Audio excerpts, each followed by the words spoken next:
మిత్రులు ఈరోజు నిన్న మేము చెప్పినట్టుగానే అమ్మాయిని తీసుకొని మహిళా రక్షక భట నిలయం రావడం జరిగింది. మహిళా కమిషనర్ గారికి ఆజాద్ గారు కూడా వచ్చారు.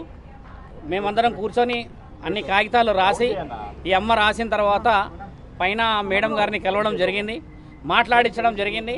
దానికి సంబంధించిన సదరు కాగితాలు కూడా అక్కడ సమర్పించడం జరిగింది. వాళ్ళు కూడా నెక్స్ట్ స్టెప్ ఏం తీసుకుంటున్నారు అనేది రేపు మళ్ళీ రమ్మని చెప్పారు.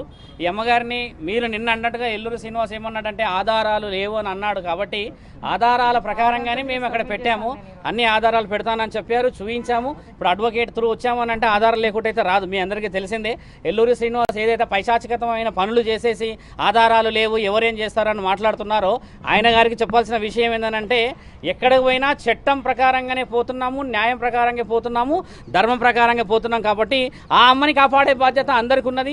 ఈ రోజు ఇక్కడ మహిళా సంఘాల దగ్గరకు వచ్చాము. తర్వాత రేపు వేరే వేరే విషయాలలో కూడా మేము న్యాయపరంగానే వస్తాము. ఇప్పుడు వర్షిని వాళ్ళ పేరెంట్స్ వచ్చారు, వర్షిని వాళ్ళ నాన్నగారు వచ్చారు, వాళ్ళు మాట్లాడారు మాతోని, వాళ్ళ అన్నగారు వచ్చారు, ఇంకొకరు ఇప్పుడు మేడంతో కూడా వాళ్ళు మాట్లాడుతున్నారు.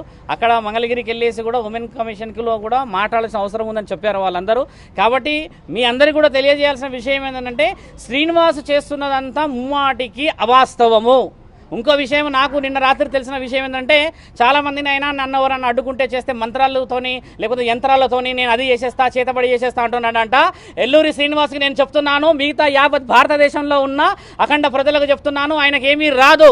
ఆ మంత్రాలు తంత్రాలు అని చెప్పేసి మిగతా అధికారులు ఎవరు భయపడుతున్నారంట. ఆయనకు అలా ఒక ప్రెస్ నోట్ రిలీజ్ చేపిస్తాను, అక్కడ అఖాడాల నుంచి చేస్తానన్నారు. మీ అందరూ కూడా చెప్పేది ఏంటంటే ఆయనకు మంత్రాలు వచ్చేసి తర్వాత ఇంకేదో చేసేస్తాడని అలాంటి భయాలు పెట్టుకోకండి. నేను శివరుద్ర సాధువుని, నేను ఒక సాధకుడినే.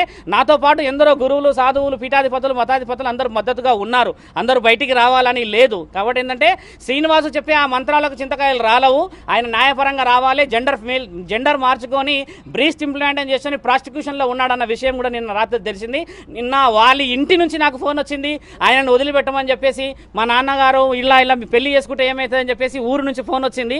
ఆయన గారు ఏదైనా కౌంటర్ ఇస్తే డైరెక్ట్గా హైదరాబాద్కు ఈరోజు మేము కమిషనర్ దగ్గర కాల్ చేసాము, ఇక్కడ వచ్చాము. ఈ విధంగా ముందుకు రావాలి, ఈ విధంగా మాట్లాడితేనే ధర్మం ఉంటుంది. కానీ ఎక్కడో వెళ్ళి నువ్వు పెళ్లి చేసేసుకొని ఇంకా నా పెళ్లి అయిపోయింది, పొద్దున నేను తాళి కట్టలేడు అంటే రాత్రి వెళ్ళి తాళి కట్టిండు. అలాంటి పెళ్లి చుట్టుపక్కల చూడండి.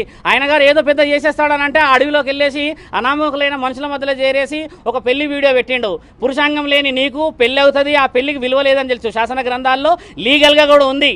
ఒక పురుషుడి యొక్క అంగానికి విలువ లేకపోతే చట్టపరంగా ఎలాంటి మర్యాదలు ఉంటాయో తెలుస్తుంది. నీకు అంగం లేదు అలా అని చెప్పేసి యోని లేదు, నువ్వు నిర్ణయించుకున్నావు. కాబట్టి ఆ అమ్మాయి వర్షిని జీవితాన్ని సర్వనాశనం పట్టిస్తున్నావు.